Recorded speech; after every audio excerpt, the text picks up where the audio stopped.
INC Radio Evangelical Mission on air and online.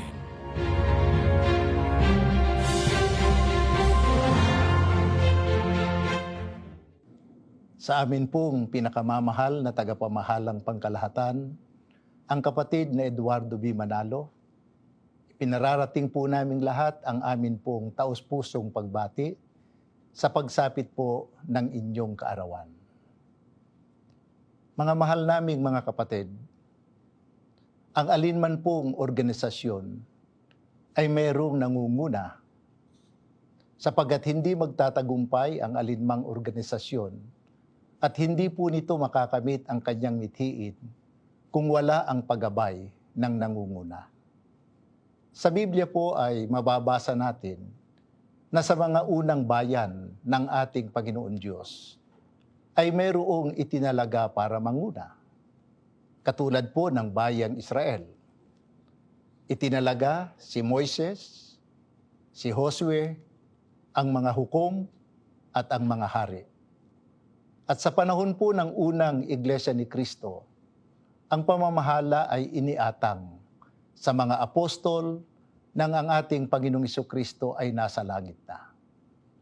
Sa panahon po nating ito, sa mga huling araw, may inilagay para mamahala sa Iglesia ni Cristo. Ang kasalukuyan pong tagapamahalang pangkalahatan ng Iglesia ni Cristo ay ang kapatid na Eduardo B. Manalo. Napakahalaga po na ating maunawaan. Sino po ang naglagay ng pamamahala sa Iglesia? Babasahin ko po ang nakasulat dito po sa unang Korinto sa 12 at ang talata po ay 28, ganito ang ating mababasa. Sa Iglesia, ang Diyos ay naglagay ng una sa lahat ay mga apostol, ikalawa mga propeta, ikatlo mga guro. Inilagay niya ang iba sa paggawa ng mga kababalaghan. Ang iba'y binigyan ng kapangyarihan sa pagpapagaling, ang iba'y katulong, ang iba'y tagapamahala, at ang iba'y sa pagsasalita ng iba't ibang wika. Sino po ang naglagay ng pamamahala sa Iglesia? Ang sabi po ni Apostol Pablo, sa Iglesia ang Diyos ay naglagay ng mga apostol, mga propeta, mga guro, at namamahala. Ano po ang layunin ng ating Panginoon Diyos sa paglalagay niya ng namamahala sa Iglesia? Babasahin ko po at ganito ang pahayag dito po sa 2 Korinto, sa 10 at ang talata po naman ay 8. Pagkat wala akong dapat ikahiya, ipagmapuri ko man ang kapangyarihang kaloob sa akin ng Diyos, kapangyarihang ginagamit ko para sa ikatitibay ninyo, hindi sa ikababagsak. Ano po ang layunin ng ating Panginoon Diyos sa paglalagay niya ng namamahala sa Iglesia? Ang sabi po ni Apostol Pablo, na bahagi ng pamamahala noon sa unang Iglesia, sapagat siya ang namahala sa Iglesia ni Cristo sa dako ng mga hintil. Ang kapangyarihan na ibinigay sa kanya ng Diyos ay ginagamit niya sa ikatitibay ng Iglesia. Sa makatwid, ang layunin po ng Diyos sa kanyang paglalagay ng pamamahala ay sa ikatitibay ng Iglesia. Kaya nga ang sabi ni Apostol Pablo, ang kapangyarihan na ibinigay sa kanya ng Diyos, ginagamit niya sa ikatitibay ng Iglesia.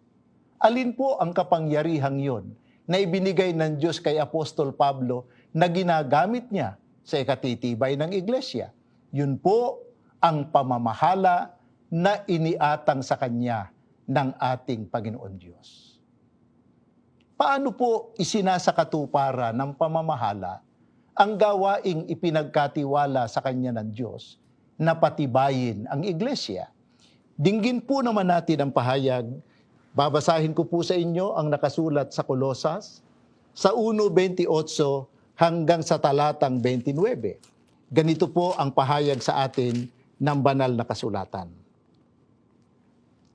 Na siya naming inihahayag na pinaaalalahanan ang bawat tao at tinuturuan ang bawat tao sa buong karunungan upang maiharap naming sakdal kay Kristo ang bawat tao. Na dahil dito'y nagpapagal din naman ako, na nagpipilit ayon sa kanyang pagawa, na siyang sa akin ay gumagawa na may kapangyarihan. Paano po isinasagawa ng namamahala sa iglesia ang pananagutang ipinagkatiwala sa kanya ng Diyos sa pagpapatibay ng iglesia?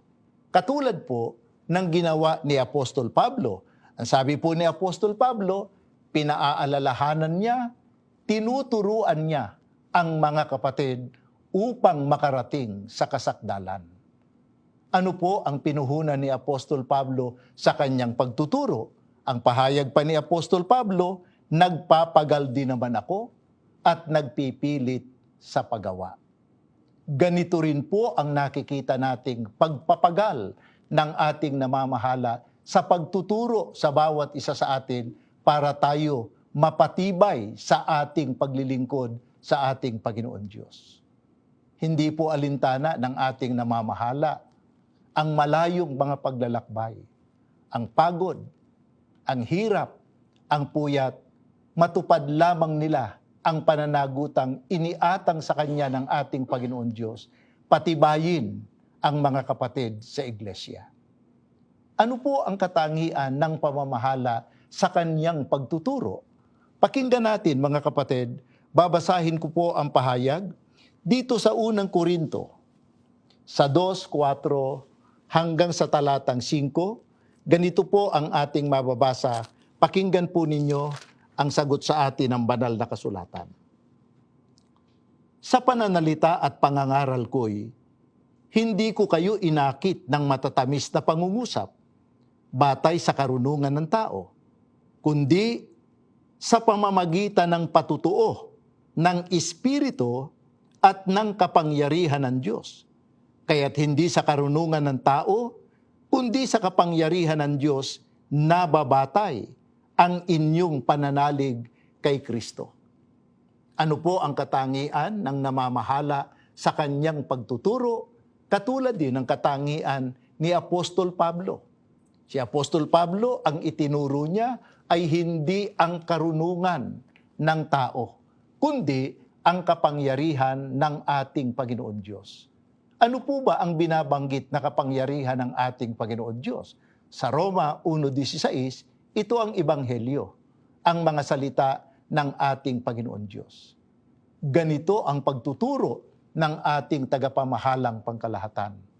Hindi kung ano ang gusto nating marinig ang kanilang itinuturo, kundi ang mga salita ng ating Panginoon Diyos.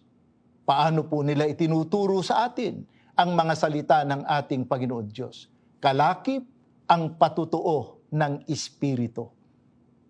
Kaya sa pagtuturo ng ating namamahala, nararamdaman natin ang Espiritu, ang kapangyarihan ng ating Panginoon Diyos. Yun ang nagpapatibay, nagpapalakas sa bawat isa sa atin. Pero bakit po napakahalaga na ang bawat isa sa atin ay maging matibay sa ating pananampalataya na yan ang pinagpupunyagian ng ating namamahala? Sapagat ang matibay sa pananampalataya ang makapananatili sa kanyang pagkaiglesia ni Kristo. Ano man ang pagsubok na dumating, hindi tayo maibubuwal. Hindi tayo malilinlang ng mga maling pananampalataya at mga maling aral na itinuturo ngayon at itinataguyod ng maraming mga bulaang tagapagturo. Sinisikap ng ating tagapamahalang pangkalahatan sa pamamagitan ng pagtuturo ng mga salita ng ating Panginoon Diyos na may kapangyarihan, mapatibay ang bawat isa sa atin.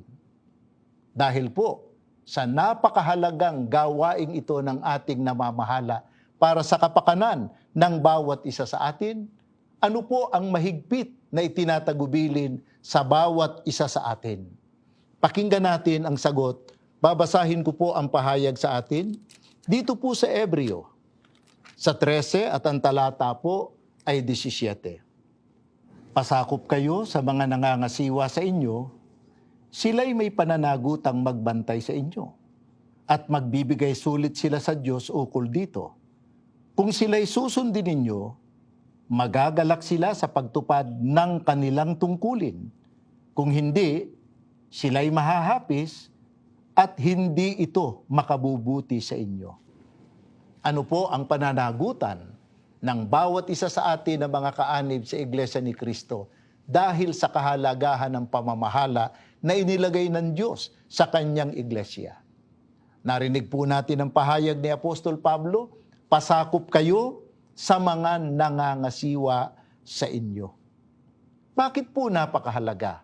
Pasakop tayo sa namamahala sa atin sapagkat sila po ang inilagay ng Diyos para magbantay sa bawat isa sa atin.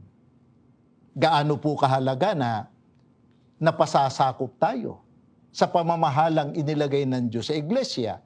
Magagalak po sila sa pagtupad ng kanilang tungkulin. Gaano naman po kasama kapag hindi natin ginawa ang pagpapasakop sa namamahala? Mahahapis ang namamahala at hindi po ito makabubuti sa atin.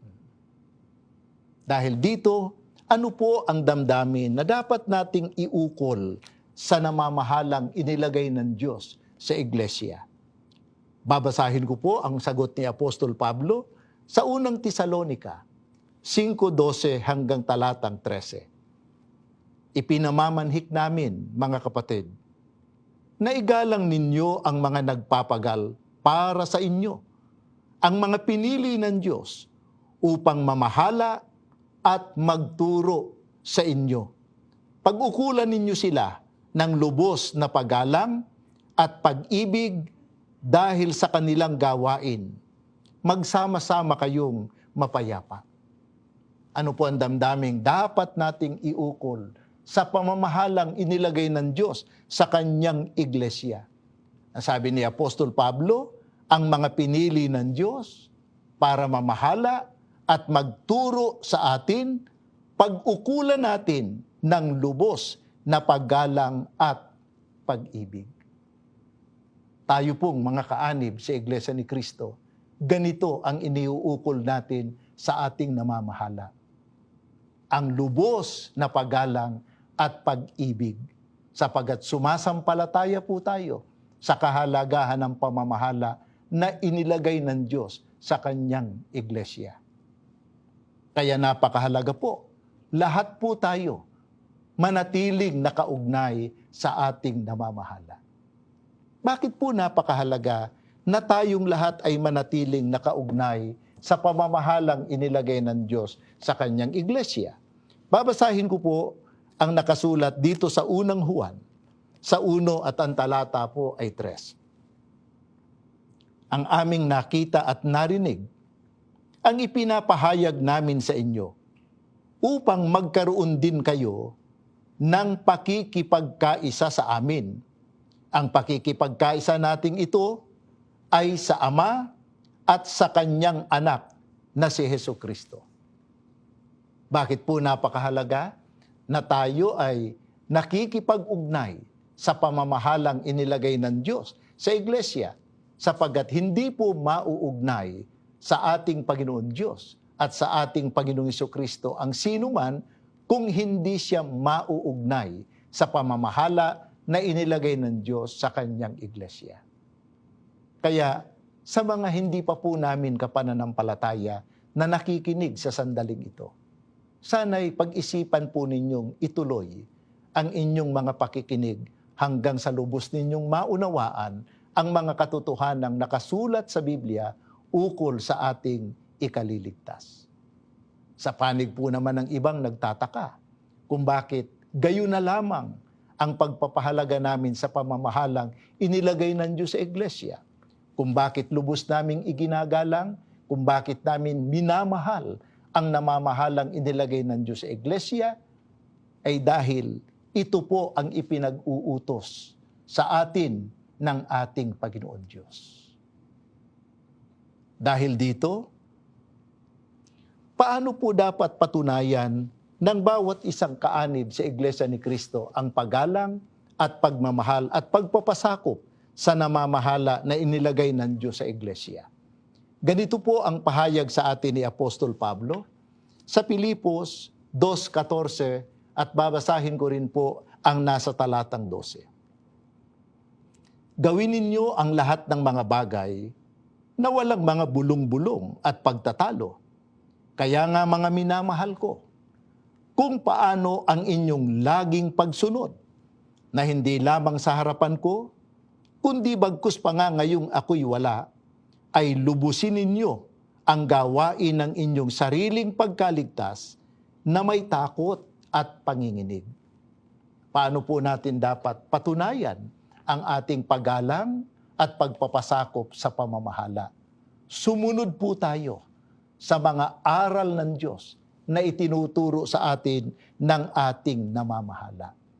Kahit malayo tayo sa paningin ng ating namamahala, dapat po makita sa atin ang lubos na pagsunod sa mga kalooban ng ating Panginoon Diyos.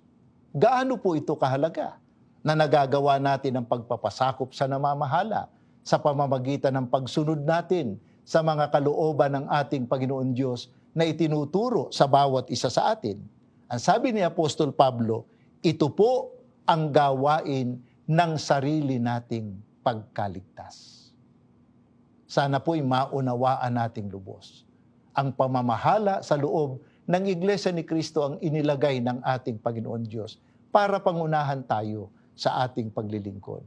Para ihatid tayong lahat na mga kaanib sa Iglesia ni Cristo sa atin pong kaligtasan na malapit na nating tamuhin. Kaya tayo pong mga kaanib sa Iglesia ni Cristo, minamahal natin ang ating namamahala, ang kapatid na Eduardo Manalo. Sa pagsapit po ng kanyang kaarawan, sama-sama tayong nananalangin sa Diyos na sana'y patuloy pang ingatan, patuloy pang ibigay ng ating Panginoon Diyos ang mahaba pang buhay sa ating tagapamahalang pangkalahatan. Mahal na mahal tayo ng ating namamahala. Ang katunayan, hindi tayo nawawala sa gunita ng ating namamahala. Kasama po tayo sa kanyang mga pagdulog sa Diyos, sa kanyang mga pananalangin sa ating Panginoon Diyos.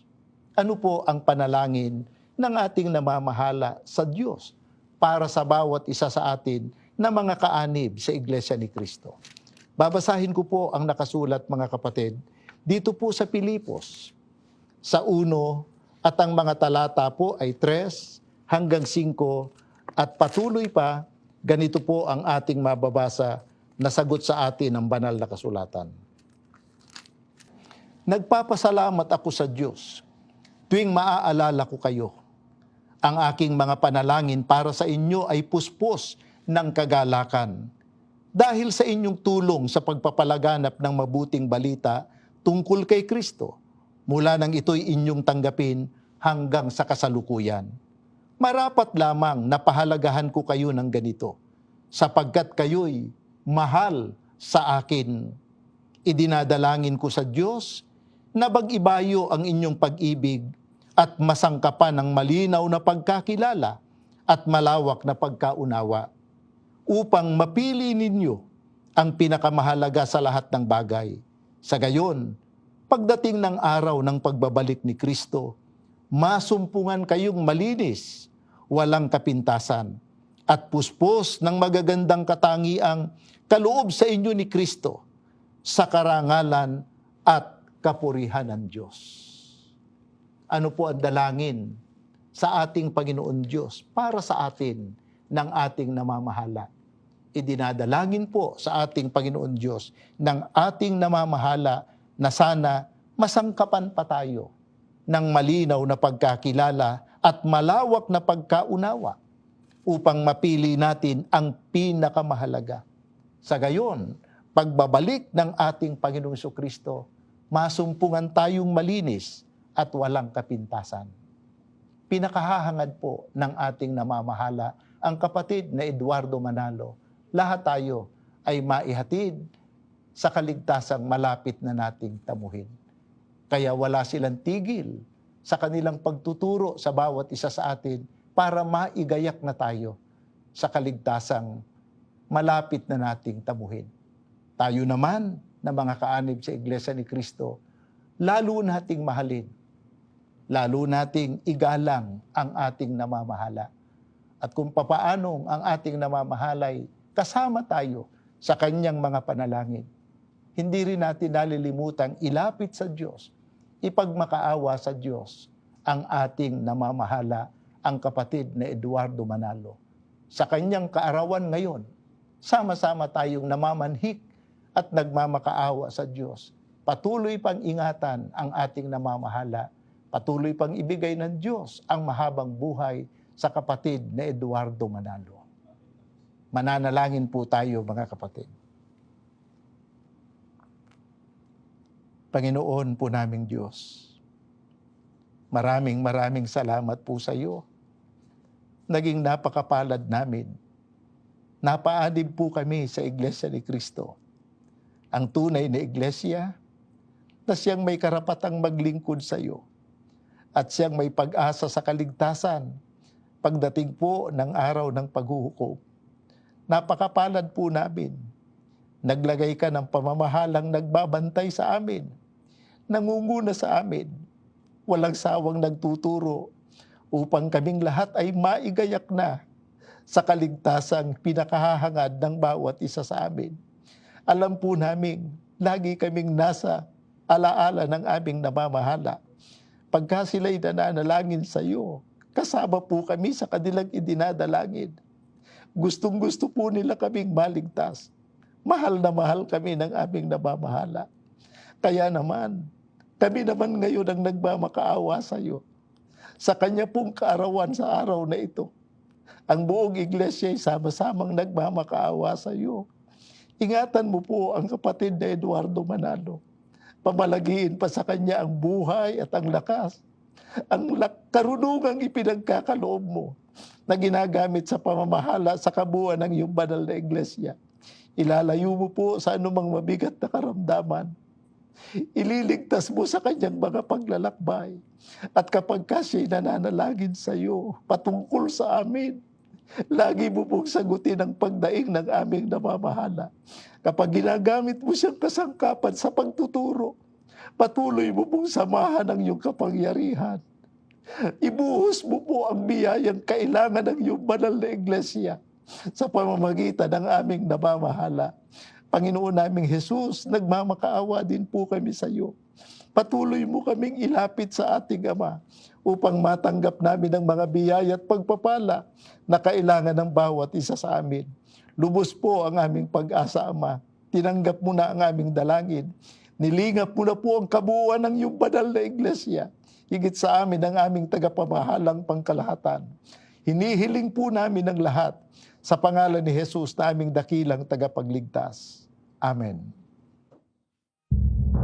INC Radio Evangelical Mission on air and online.